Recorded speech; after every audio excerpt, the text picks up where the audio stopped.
到今年只有2个连续假期，是清明连假还有端午连假，而后天马上清明连假要来了，很多人规划出门走走。我们也列了几个景点，提供大家来做参考。像是每年4月到9月，其实是在澎湖这个地方的旅游旺季。这一次从布袋到澎湖的海上蓝色公路，那这海上蓝色公路呢，是从本岛到澎湖之间航程最短的。在3月中复航之后，预计这一次连假会掀起今年第一波的旅运高潮，4天连假的旅客人数估计会来到1.7万人次以上。那也很多家长啊，如果想要带小朋友到游乐园的话，也可以考虑是南投的九族文化村，因为这个时候园区里面是正值薰衣草季，这园区里面有10万株的薰衣草会浪漫绽放，这看起来非常漂亮，好像1秒就来到欧洲了，很适合拍照打卡。如果连假要到中南部的朋友，要特别提醒了，因为这一次连假会碰上的是大甲妈祖绕境，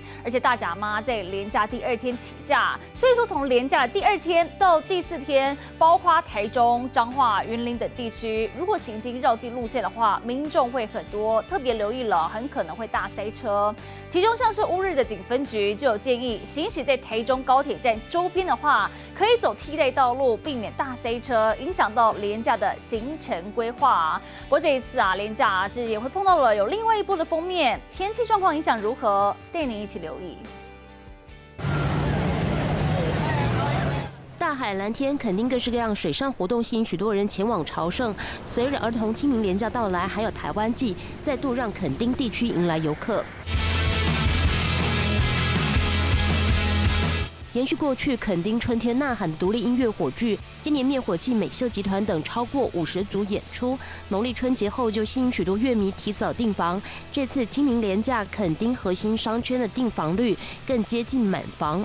垦丁地区天气稳定，加上台湾季音乐盛会即将登场，目前以 OTA 数据来看，住房率已突破85%。垦丁订房状况让业者振奋，难得4天连假，大家都计划出游，各地订房率，台北市苗栗县、花莲县还有连江县都突破50%，连江县更在60%以上。主要因为4月份开始的蓝眼泪季带动观光。不过值得注意的是，连假期间天气又有变化。星期4、星期5这2天会有一道微弱锋面通过，到时候北部、东半部地区下雨的几率稍微提高，有一些局部短暂阵雨出现的可能。另外，在中部的山区也可能会有一些阵雨出现。连假2波锋面报道，先是4号到5号，一波锋面通过北台湾、北部、东部、中部山区局部短暂雨。4月6号又有另一波锋面接近，伴随比较多的水汽，慎防瞬间大雨、雷击、强阵风。后期锋面位置结构影响台湾天气的程度不确定性大，连假出游多留意天气资讯。